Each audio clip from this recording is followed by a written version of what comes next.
Pierre-Yves, tu nous parles donc de photos et de web. Oui, je vais vous parler de photos et de web. On pourrait dire beaucoup de choses sur la photo et le web, mais moi aujourd'hui j'ai choisi de me focaliser sur un projet de photographie amateur avec une énorme utilisation des services web. Alors on connaît tous l'évolution de la photographie, hein, de l'argentique au numérique, en passant par les réseaux sociaux et les fonctions de partage, ce qui fait qu'aujourd'hui on se retrouve avec des smartphones qui embarquent des capteurs relativement importants qui feraient pâlir même les boîtiers professionnels. Hein. Le Lumia 1020 de chez Nokia, il embarque 41 millions de pixels de résolution.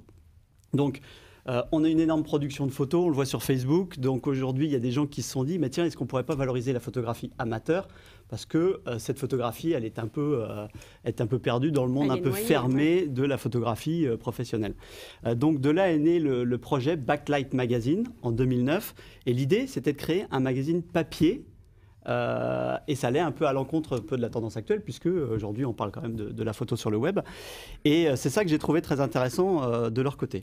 Alors c'est la vraie alternative où oui, la presse va mal, mais la photo c'est quand même toujours mieux sur papier. Donc voilà. Là, c'est une vraie alternative ambitieuse. Alors comment ils s'y sont pris? Ouais, ils ont souhaité de toute façon donner un peu plus de vie à la photographie par rapport à la durée de vie qu'elle peut avoir sur le web. Alors, comment ça se passe? C'est relativement simple. Ils ont créé un site internet sur lequel il faut s'inscrire. Ils ont créé une interface avec le site de stockage de photos Flickr, qui est la propriété de Yahoo. Et puis, ils définissent un thème.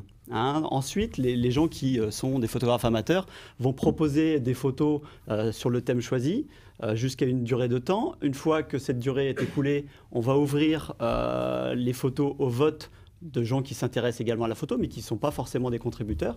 Et à partir de ça, les photos les plus plébiscitées vont intégrer le magazine, avec donc un gros travail, bien évidemment, de mise en page et de rédactionnel.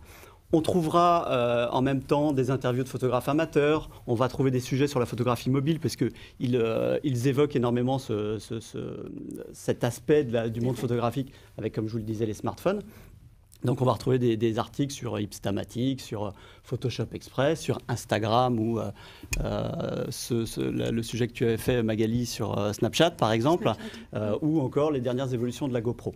À combien d'exemplaires est tiré ce magazine? Alors comment justement, on peut l'obtenir? Ils n'ont pas voulu prendre la même recette que les éditeurs aujourd'hui qui tirent un grand nombre de tirages et qui cherchent à le vendre. Ils font de l'impression à la demande. Alors pour ça, ils s'appuient sur une plateforme qui s'appelle MacCloud, qui vous permet, moyennant, alors pour le magazine c'est 20 $, de commander un exemplaire papier. Vous avez en plus l'exemplaire digital et les frais de transport, enfin les frais d'expédition sont bien évidemment compris. Ce qu'il faut savoir, c'est qu'il n'y a pas de pub dans ce magazine. Ouais. Donc tout est fait par une équipe de passionnés, hein, et ça reste somme toute confidentiel. Donc aujourd'hui, justement pour faire ça, ils sont 3. Karine, Benoît et Andrea. Leur investissement en argent, il est relativement faible puisqu'ils ont réservé un nom de domaine. Mais autrement, ils s'appuient sur la plateforme MacCloud. Donc, il n'y a pas de frais particuliers puisque les gens vont payer la plateforme MacCloud. Ils ont aujourd'hui 7 exemplaires. Ils ont fait 7 numéros. Donc, voilà le numéro 1 qui avait été fait. Je ne sais pas si on peut le montrer à la caméra. Ça, c'était le numéro 1. Donc, aujourd'hui, ils en sont... le 8e va bientôt sortir. Ils sont sur une périodicité trimestrielle.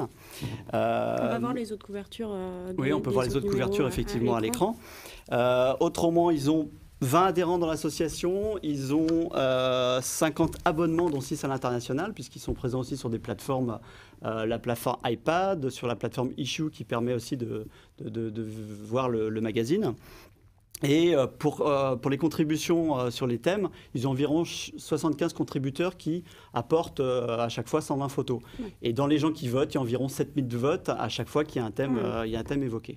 En plus, si vous voulez, ils développent toute cette partie-là avec les outils du web. Et c'est aussi la particularité de ce projet, c'est qu'ils vont s'appuyer bien évidemment sur Facebook. Ils ont un blog, ils ont un Scoopit, ils ont Pinterest qui est très favorable justement à l'image, hein, Un Scoopit, c'est un outil de curation qu'on a évoqué dans la dernière émission, où tu n'étais pas là. Et tu revois l'émission du mois dernier. Hein. Et qui permet justement de faire de la curation autour du sujet de la photographie amateur. Donc voilà, moi j'avais envie de faire une petite chronique grand angle sur ce sujet pour un peu les mettre en surexposition. Je pense qu'ils le méritent parce que c'est vraiment, il y a beaucoup d'énergie à dépenser. Sortir un magazine, plus la récolte des infos, c'est quand même du gros boulot. Donc voilà, je voulais un peu leur tirer mon chapeau. Forcément sur les contributeurs, déjà les photographes amateurs et puis ceux qui votent. On est dans un vrai magazine de co-création, de participatif, donc tout ce qui sous-tend aujourd'hui la révolution numérique. Donc franchement, chapeau à eux et j'espère que notre petite intervention déclenchera une rafale d'adhérents, d'abonnés ou de contributeurs. Tu nous partageras ça sur la page Facebook des souris, je n'y manquerai pas, bien évidemment. Mais puis